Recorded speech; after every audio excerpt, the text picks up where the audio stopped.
Այնպես է ստացվում, որ մի կարծիք է շրջանառվում, ըստ որի ներկայիս իշխանությունները պատրաստ են գնալ դեպի այսպես կոչված թուրքական աշխարհ իրենց իշխանությունը պահելու համար։ Սա որքանով է իրատեսական ըստ ձեզ եւ դրանից բխող հետևանքների մասին խոսենք։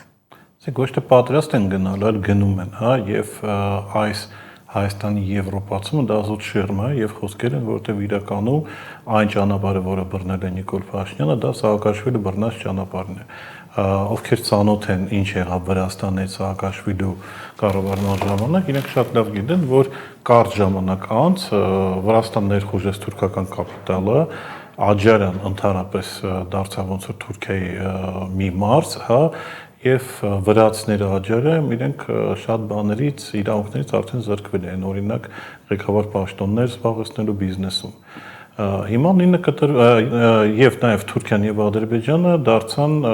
վրացական տնտեսության հիմնական փայատերերը, հա, նույնիսկ ժամանակին Վրաստանը անվանում են Սոքարտվելը, հա, ադրբեջանական Սոքարի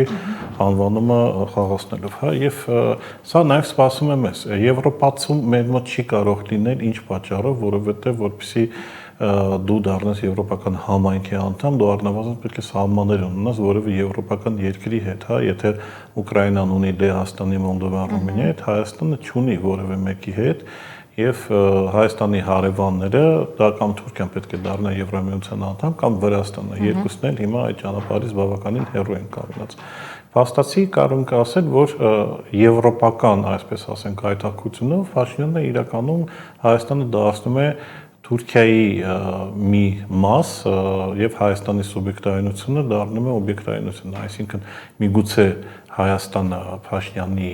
եթե ասված չտա ինքը վերընտրվի ընթացքում կոչվի Հայաստանի Հանրապետություն, բայց ինքը իր բնույթով եւ էությամբ լինելու է թուրքական վիլայեթներից մեկը։ Տեսեք, դեպի Եվրոպա ձգտող Փաշինյանը այսօր հայտարարեց, թե ԵԱՏՄ-ից դուրս գալու որևէ, այսպես ասած, քայլեր չեն ձեռնարկվում, խոսակցություններ չկան, եւ իշխանական падգամավորները նախընտրական այս քարոզարշավում ակտիվ տարածում են այն թեզը, թե Մոսկվան, այսպես ասած, Մոսկվայից հնչում են հայտարարություններ եւ դրանք պայմանավորված են հունիսի 7-ի ընտրություններից հետո, այ կտեսնեք հունիսի 8-ին իրադրությունը կփոխվի, ամեն ինչ կհանգստանա, այս հայտարարությունները ինչի մասին են, արդյոք նրանք փորձում են հանգստացնել, հա, քաղաքացիներին, հասարակ քաղաքացիներին, որովհետև այդ նույն հասարակ քաղաքացին իր մաշկի վրա շատ լավ զգացել է հայ-ռուսական հարաբերությունների բացառացման հետևանքը։ Տեսեք, Նիկոլ Փաշինյանն ունի հիմա մեկ գետնապատակ վերընտրվել։ Հանուն այդ վերընտրվելու, օրինակ, իրեն օգնում է Ալիևը, որը դադարել է խոսել ադրբեջանցիների վերադարձից եւ արևմտյան Ադրբեջանից, հա, հանուն այդ նպատակի Նիկոլ Փաշինյանը սկսում է խոսել, որ ինքը անց ուժեղ տղա է, որ կարող է գնալ ԵԱՏՄ նախագահների աչքերին նայել եւ հարցերը այնտեղ կոնկրետ լուծել, էլի, բայց մենք պետք է մի բան հասկանանք, այն process-ը, որը սկսել է, ինքը անդառնալի է, այսինքն Ռուսաստանը ամեն ձև ցույց է տալիս, որ Հայաստանի ղեկավար իդեմս Փաշինյանը իրեն տհաճ է եւ ինքը չի ուզում այդ մարդու հետ գործ ունենալ, այսինքն Ռուսաստանը կգերադասի ընդհանրապես Հայաստանի հետ գործ չունենալ, բայց չունենալ մի երկրի, որի ղեկավարը Նիկոլ Փաշինյանն է, որը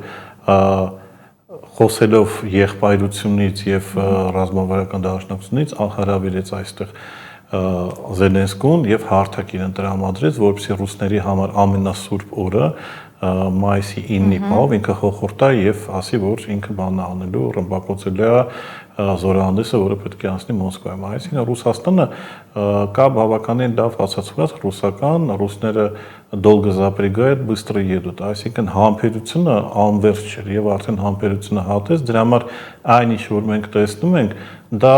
խոսակցությունն է Ռուսաստանի ոչ թե Փաշինյանի, որտեղ իր այդ ամեն ինչ հասկանալի է Ռուսաստանը, այլ խոսակցությունն է հայ ժողովրդի հետ է։ Հայ ժողովրդին է Ռուսաստանը հասկացնում, ինչքան ճակատագրան կարող է լինել այս ընտրությունը, եւ թող որևէ մեկը ԿՊ-ից չասի, որ Ռուսաստանը այսպեսով խառնվում է Հայաստանի ինքնիշխանությանը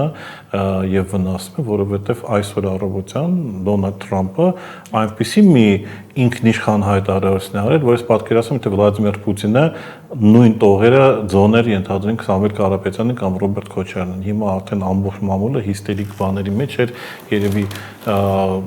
դեսպանի կկանչեին ԱԳՆ եւ այլն, բայց այստեղ ամեն ինչ օքեյ է, այսինքն եթե մի երկրի ղեկավարը ասում Փաշինյանի մնգել աղբերն է եւ մնացածը եւ դա ընդունելի է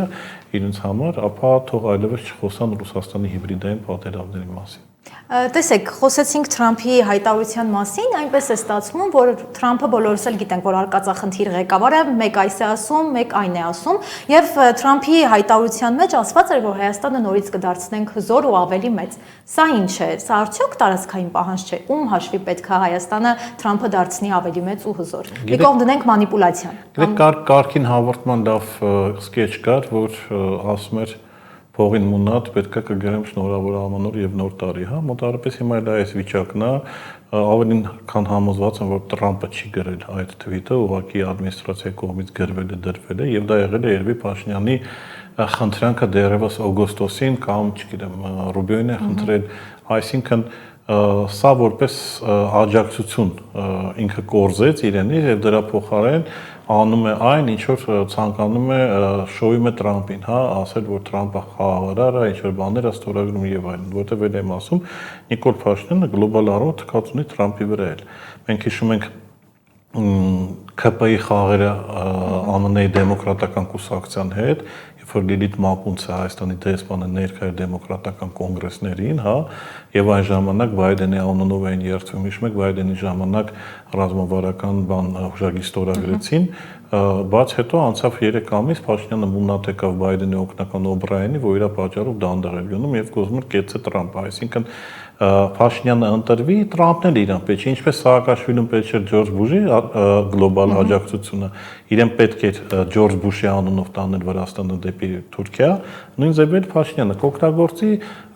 հավատացեք, եթե Տրամփը չվերընտրվի կամ դեմոկրատները գան իշխանության կամ հիմա միջանկյալ ընտրություններում հաղթեն դեմոկրատները,